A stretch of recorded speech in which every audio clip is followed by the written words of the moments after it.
Welcome to Imagine Otherwise, the podcast about the people and projects bridging art, activism, and academia to build better worlds. Episodes offer in-depth interviews with creators who use culture for social justice and explore the nitty-gritty work of imagining otherwise. I'm your host, Cathy Hannabach. Hi, folks. This is Cathy Hannabach coming to you with the 100th episode of Imagine Otherwise. So today's show is going to be a little bit different than our normal structure because I want to use this occasion to say a giant thank you to all of our fans and to highlight the amazing artists and filmmakers and dancers and authors and poets, teachers and scholars and movement leaders that I have had the supreme privilege of interviewing over the past 100 episodes. When I started Imagine Otherwise 3 years ago, I certainly never imagined that it would grow into what it has become. Nor could I have at all predicted that my little idea of interviewing Ideas on Fire community members would take me to an international artist convening in Hawaii, or provide me an opportunity to record live shows, have an episode included in a feminist art exhibit in Austria, or allow me to collaborate with organizations like the Smithsonian Asian Pacific American Center, the Cultural Studies Association, the Association for Asian American Studies, and Tangle Movement Arts. But Imagine Otherwise has done all of that and more. So in today's show, I want to highlight some of your favorite episodes, the episodes that you all keep talking about, the ones that you are sharing on social media, the ones that you're teaching in your classrooms, and the ones that you're emailing and telling me all these things about. If you're new to the show and this is your very first episode, welcome, first of all. And I think this will hopefully be a good overview to get you started. Whether you've been with us from the beginning, from the middle, or you just started listening, know that this episode is for you. As any fan of the show knows, Imagine Otherwise highlights the people and projects that braid together art, activism, and academia. I often get the question of why do this? What's so special about that braid? So here's my answer. Whether it's called public scholarship, socially engaged art, or critical movement building, work that brings together these realms is just richer. Fundamentally interdisciplinary and vibrantly creative, work that sits at the intersections of art, activism, and academia draws strength from all of these traditions. In my interview with cultural and medical anthropologist Alicia Galvez, who's the author of the fantastic book Eating NAFTA, Trade, Food Policies, and the Destruction of Mexico, we talked about the stakes of bringing these three realms together. Coming back to the idea of, kind of a public-facing academic or socially engaged or publicly engaged scholars, I think that all of us have to combine all of the spheres that are not only relevant to the research that we're doing or the art making or the activism that we're doing, but we also have to realize that unless we show up as our full selves to projects, we're never going to get past the superficial. We're never going to actually connect with people, and we're never going to convince anybody. I think if we try to keep these separate silos, these separate spheres where academia is not supposed to be about passion or social justice is tainted by researchers or academia, I think these are really arbitrary and false divisions. And I think that if we're really going to push the needle on some of these issues, which are so crucial to thinking about the future, to thinking about living in a world that's more equal, that's more sustainable environmentally and socially, I think we have to combine all of these different things. We need art in order to have a vision for the future, to be able to visualize what it is that we're fighting for, and also as a way of remembering history and communicating. And activism and academia depend on each other so strongly. I think academia without activism is really pointless. There's no way to remain neutral. We have to come away with a strong idea of how things need to be addressed going into the future in order to offset some of the inequalities. It all really boils down to social inequalities, social hierarchies. And so if we don't have an interest in addressing those, then I don't know what we're doing. In addition to being a vital political, intellectual, and creative strategy, like Alicia reminds us, that braid between these realms is also a lived reality because we are intersectional beings. In my interview with short story author, podcaster, and fiction editor Dennis Norris II, they share how this works in their own life. So much of your work on the podcast, in your editorial work as an author, brings together your interest in writing, your creativity with an interest in art and social justice activism. So I'd like to turn to what that kind of combo does for you. What gets you excited about kind of infusing your writing with social justice themes or approaching social justice activism through literature and writing? I don't see art or being an artist separate from activism or sort of politics. And so I've never even thought about it as infusing it into my work. It's just sort of there. In some ways, I think it's the purpose of it. So for me, I'm Black, I'm queer, I'm non-binary, I'm all of these things. And so there's certainly base level, there's this idea that like, if you're an artist and you're reflecting those things in your art and you are that person or a person from one of those identities, that your work is automatically sort of political just by existing without even intention. And I sort of accept that and think that that's a great sort of baseline. Although our identities and their intersections often bring us to this kind of work, as we know, identity alone doesn't guarantee progressive practices or that one would even be interested in a social justice approach to art or to scholarship. Instead, that takes an explicit commitment to using one's work to create change, as well as wrestling with the challenges that can bring. But Dennis also reminds us that when we do so, we are not stepping out alone. We are building on a long tradition of artists, of scholars, and of cultural workers who have done so before us and do so alongside of us. Artists have always, through the ages, commented on and given their opinions, not just sort of like reported as though they're journalists, but have commented on and talked about the issues of the day, the questions of the day, the societal ills and successes of the day. I'm just sort of trying to carry on that tradition. And so many of the artists around me are just trying to carry on that tradition. It's just a part of it. Several of the guests on the show also remind us that bringing art, activism, and academia together necessarily changes how we do all three of these because they transform one another. The myth of the ivory tower, supposedly separate from the mundane world of neighborhoods and families and communities, has always been a myth. But journalist and Andean studies scholars Manuela Levinas-Peak reminds us that it can often haunt our approaches to research, sometimes in ways we don't explicitly recognize. Manuela reminds us that it takes conscious, repeated effort, and often failure and difficulty, to do truly engaged public scholarship. In our interview, Manuela talks about this specifically in relationship to both non-Indigenous and Indigenous academics working with Indigenous communities in the Global South. It's not something theoretical, right? I think we start to understand how Indigenous people live and how the level of exclusion and marginalization when you start standing with them. And the challenge of academics in general is to be with the communities. Our ideas alone are not enough to stand with the communities. Our bodies and our ideas must stand together with the communities and in the communities where we work. As Manuela emphasizes, truly engaged art or scholarship can be hard, partly because it takes a lot more time than traditional projects. Eric Tang and I discussed this in relationship to his efforts as an activist scholar working with Cambodian refugee communities in New York City. Eric shows how central collaboration is to social justice-oriented work. And as he points out, true collaboration means allowing ourselves to be challenged and changed through our encounters with others. Again, I think the most important trait of activist scholarship is building a collaboration between the scholar, activist, and those that he or she studies and analyzes and interprets. And by collaboration, I mean allowing the so-called subject to also shape the narrative, the argument, and to correct the original assumptions of the activist scholar. Eric emphasizes how embodying interdisciplinarity and the AAA braid of activism, academia, and art means collaborating with folks who often have very different visions than we do. And as scholars and artists and movement builders, we often come with very different backgrounds and strategies. This necessarily involves some translation work, not to mention getting more comfortable with discomfort. One of the strongest themes across all of the Imagine Otherwise interviews is the role that art plays in this process. I think that one big reason why this is that new ideas often emerge from artistic work.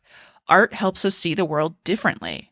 It often shocks us out of our everyday thinking, and so many of my guests' work shows how powerful this can be when put in the service of social justice. Oftentimes, putting ourselves in spaces with art and artists, even if we are artists ourselves, can shed new light on our projects or transform how we approach our primary medium or genre. For instance, queer performance studies scholar and anthropologist Shaka McLaughlin describes their experience participating in a fellowship at the Academy Schloss Solitude in Germany. The fellowship put scholars together with visual and performance artists and ultimately changed Shaka's approach to writing.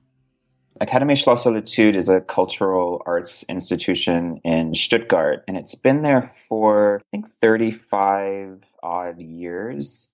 When it began, it was really a fellowship residency program for artists, but they've since expanded it.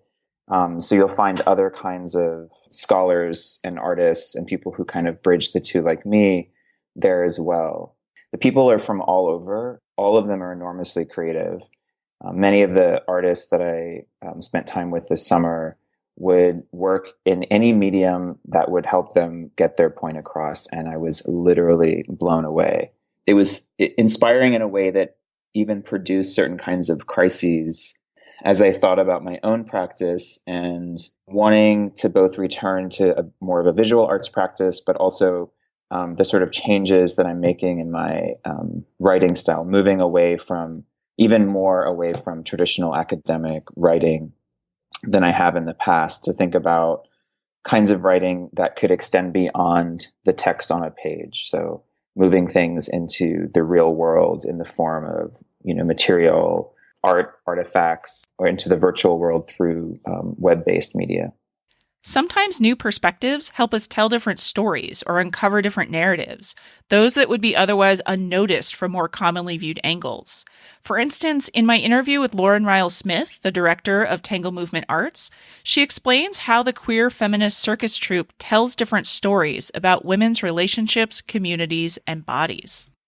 Tangle was founded in 2011 because I saw a radical potential in circus arts to question our usual assumptions about people's bodies, from the literal sight of someone spinning upside down 20 feet in the air to more subtle questions like ideas about how strong women are, whether they can lift their own bodies, lift other people's bodies, from stories that we can tell when we bring that literal metaphor of physical support or lack of support onto the stage. I think that there's a way of telling stories that is made possible when you have this sense of magical unreality, when you see someone, again, upside down, spinning in the air, doing something that doesn't seem physically possible. And I think that has given us a platform for metaphor, for literalized metaphor, that's been really powerful in terms of telling stories.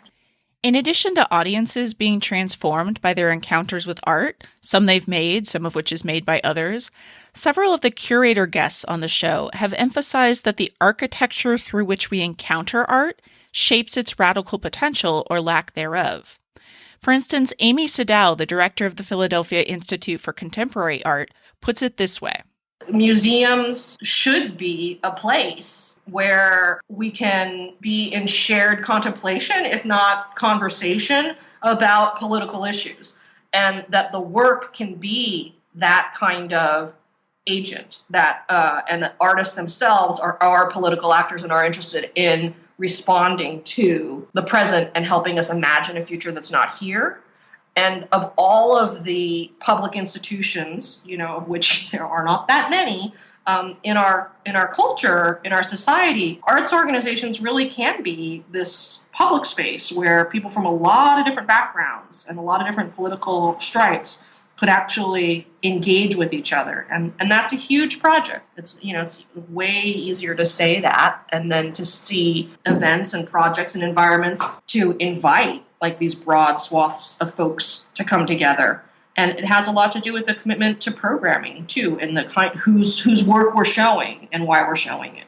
Creating new ways to encounter art means more than just adding different art or artists to existing museums. As important as increased representation of marginalized communities and populations is, the curators that I've had on this show, Amy included, challenge us to rethink what a museum or a gallery itself can be.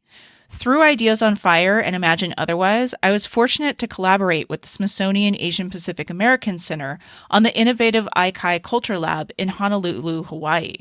Aikai brought together Indigenous and non-Indigenous artists of color from across the Pacific to produce an interactive pop-up art experience focused on issues of Native sovereignty, climate change, and racial and social justice.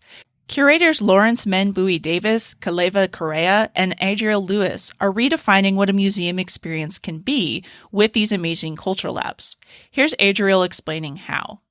The concept of a culture lab, the third of which is Aikai, is all about thinking about how we can put together something that is reminiscent of a museum experience, but using community organizing practices all the way through. And so things like leaving a footprint in a community, leaving a space better off than you left than it was when you first came, things like that might not necessarily be inherent when it comes to a traditional curatorial practice, but it's definitely something that is very much embedded when it comes to community organizing. And so in curating the artists and also in the background of the curators, I think along with talent, for example, when we're selecting artists, part of it is also openness and empathy and a sense of responsibility, which we feel manifests in the quality of a culture lab just as much as how good someone is with a paintbrush, for example. Like the Aikai curators, other curators that I've had on the show also talk about how central collaboration has been to creating alternatives to traditional museum spaces, partly because creating something new is hardly ever a solitary affair. Feminist graffiti studies scholar Jessica Nydia Pabon-Colon puts it this way when describing her curation and collaboration practices for her book Graffiti Girls, Performing Feminism in the Hip-Hop Diaspora. I consider myself a network builder, a community builder. That's very important to me. I think the best work is done collectively and through collaboration. So that's where the excitement comes in terms of curation, because what is curating? Curating is bringing together in some kind of space or in some kind of conversation, people, objects, ideas that strengthen and challenge the collective enterprise. In relation to my work with Graffiti Girls, the interest was not necessarily the medium. The interest was, how can I intervene in the absence of women in graffiti studies, in graffiti subculture? It was an activist, social justice oriented impetus, right? And the very first thing I did was bring girls down to Arizona from New York City to collectively paint on a wall, to show people that not only were women painting graffiti, but they were doing it together, and look at their different styles and the fact that they're still able to work together to figure out how to plat out the space on the wall, like all the logistical and aesthetic differences between how they work and what they produce. That to me that's the exciting part. Like, what do we learn when we bring a bunch of different women together to do something that makes them visible? This emphasis on collaboration in critical or radical curation is also something that shows up in the work of publishers and poets like Craig Santos Perez, who, together with Brandy Nalani McDougall, founded Ala Press. Ala Press focuses on Indigenous Pacific Islander literature. Literature, activism, education is always a collaborative project. You know, for me, I always want to tap into that spirit, think about other scholars or poets or activists and students that I can work with on various projects. And I feel like I have so much to learn from other people. So I want to be always in conversation to continue to learn and listen to other writers and artists. In my own position as a publisher, editor, and academic, I feel like I have access to spaces and to resources. And so I want to always make sure I'm able to work with other folks and to bring in that spirit of collaboration, which I think is very much at the core of Pacific culture and also Pacific studies. Much like publishers weave their activism into their approach to publishing, Authors also use their writing process to embody social justice principles. For many of the authors I've interviewed on this show, especially those from marginalized communities, that often means valuing one's voice and one's thoughts in a world that seeks to erase both. Imani Perry, award-winning author of 6 books, explains it this way.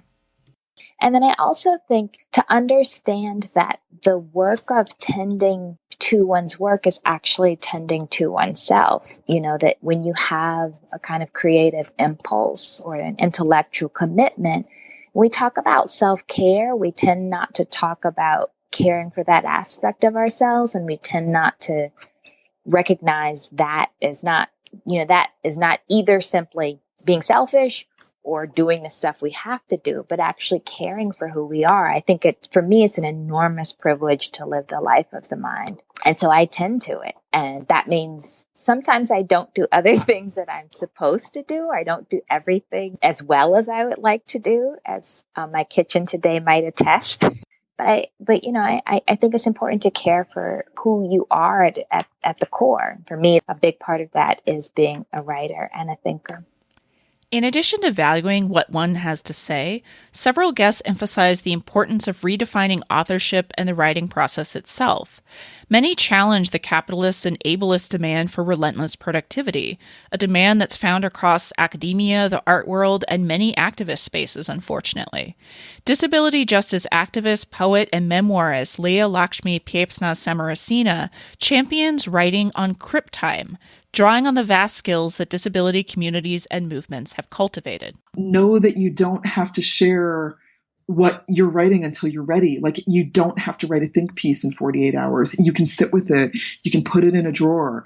You can let it develop like a sourdough starter, It's hard to say, it was a disabled writing process. And one of the many gifts of disabled cultures is the gift of slowness. And that's something that so many abled people have a really hard time understanding. They're like, what do you mean disability is skill? And that's one thing I always go to is I'm like, there's stuff that you come up with when you move at the pace that's slow that you don't come up with when you move at the pace of, we've got to get this out in 48 hours. We've got to be really fast. We've got to be sprinting.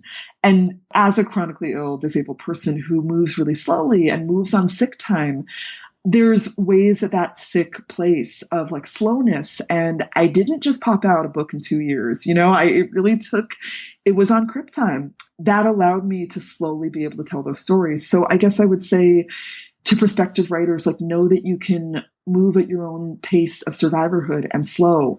You don't have to answer that call of the market or capitalism to produce this product in 5 minutes, and there's such richness that can come from that.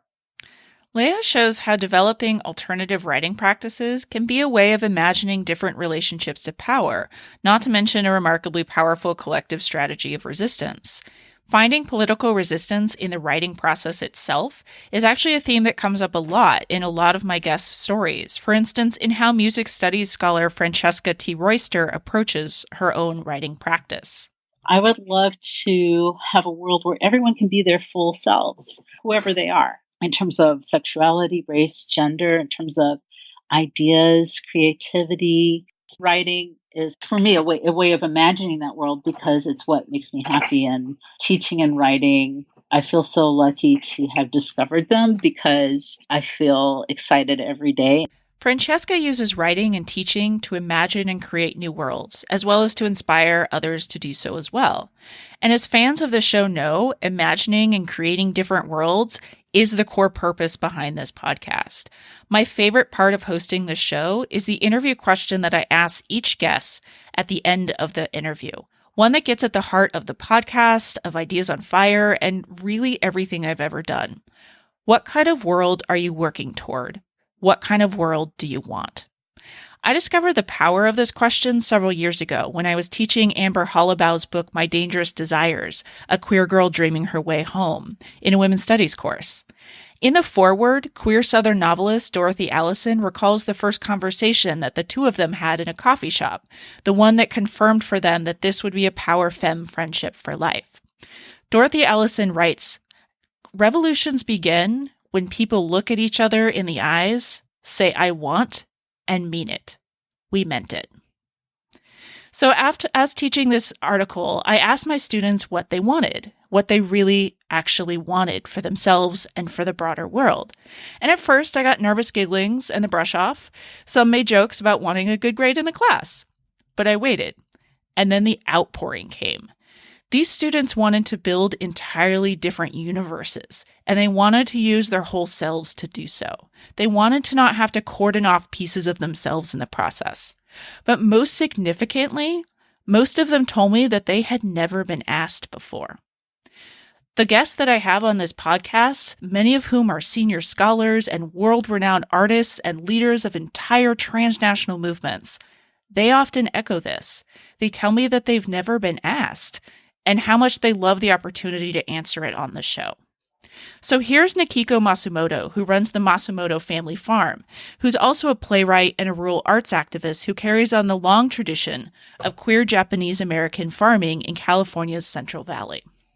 The world I want to see is one where we are able to express our ferocious questions and quests, and where we can find the nourishment from ourselves and each other to live holistic lives that include joy and happiness and pleasure, but also make space for the wisdom that comes from understanding what healing looks like, what struggling together looks like, and what imagining together can look like. Similarly, Black feminist filmmaker and educator Aisha Shahida Simmons emphasizes that imagining new worlds has some very real material stakes. Far from pie-in-the-sky distraction, imagining otherwise actually allows us to challenge the systems that erase and oppress.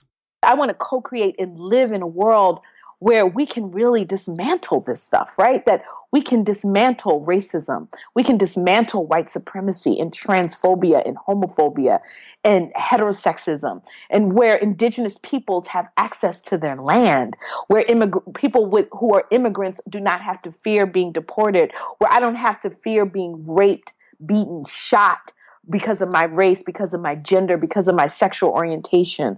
I want my work, my activism, my scholarship to play a role in creating a world where all beings are safe and free, where love is a human right and not a privilege.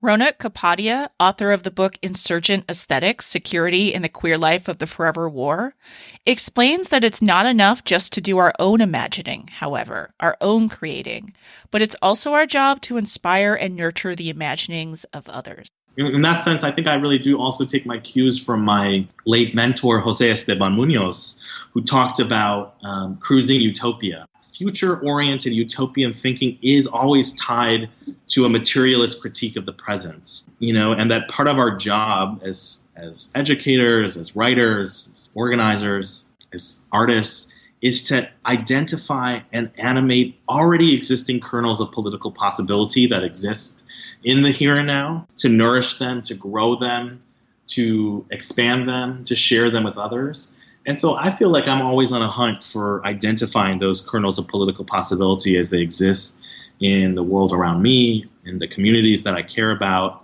and that I want to foster them and nourish them so that we can get to that revolution. Those kernels of possibility that Ronak talks about have some pretty significant outcomes.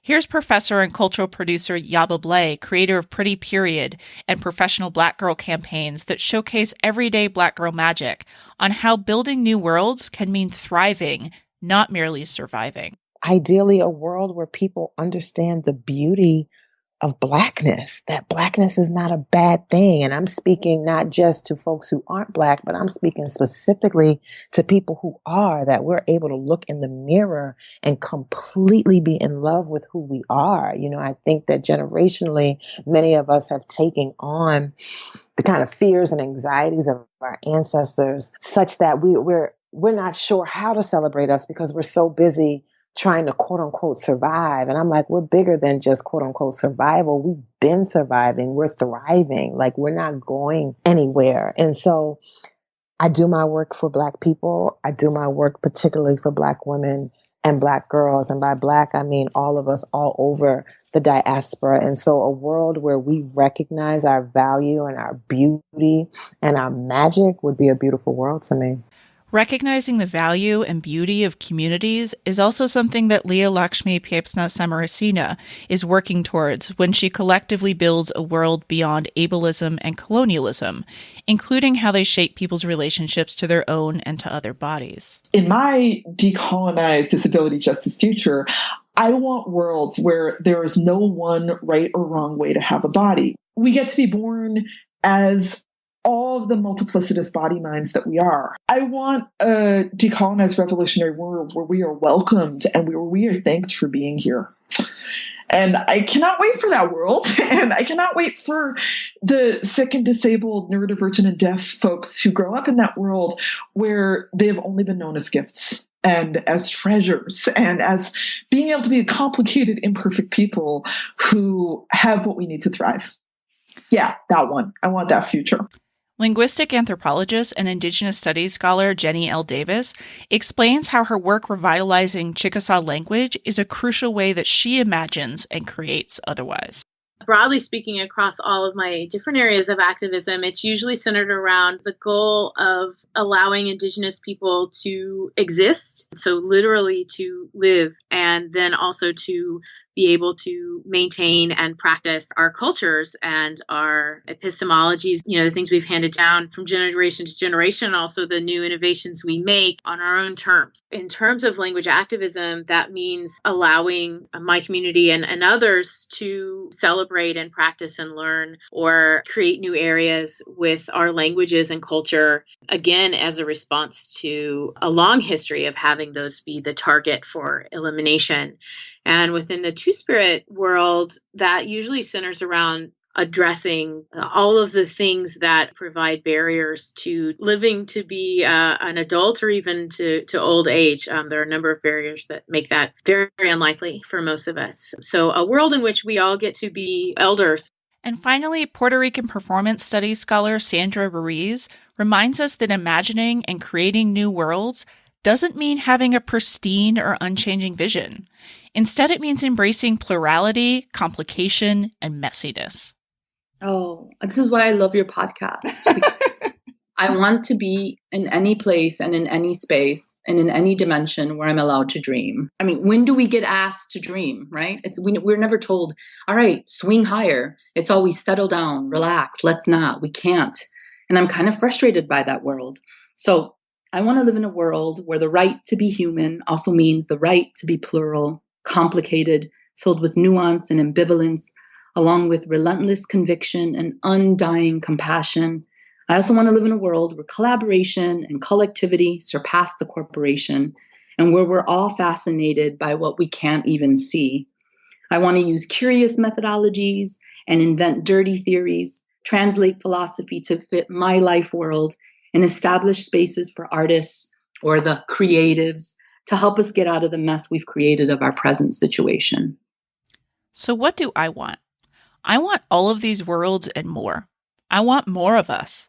I want more progressive, social justice-oriented folks who combine the intellectual platform and methodologies of academia, the creativity and wonder of art, and the fire and rage of social justice activism to create the worlds that we want. I want more brilliant books that ignite ideas, more art that sparks protests, more activism that historicizes and critiques, and more opportunities for communities to enact the change they need. I want more conversations like those I've been so grateful to have with the phenomenal performers, chefs, educators, teachers, choreographers, filmmakers, and librarians over these past 100 episodes. Thanks for listening, and here's to 100 more. Thanks for listening to the 100th episode of Imagine Otherwise. Imagine Otherwise is produced by Ideas on Fire, and the past 100 episodes were created by Christopher Prasad, Sarah Gray, Priyanka Kara, Michelle Velasquez-Potts, Alexandra Sastre, Rebecca Reynolds, Julie Leonard, and myself, Cathy Hannabach. You can check out the show notes for this and all the other episodes on our website at ideasonfire.net, where you can also read the transcript as well as read about our fabulous guests and find links to the people and projects we discuss on the show.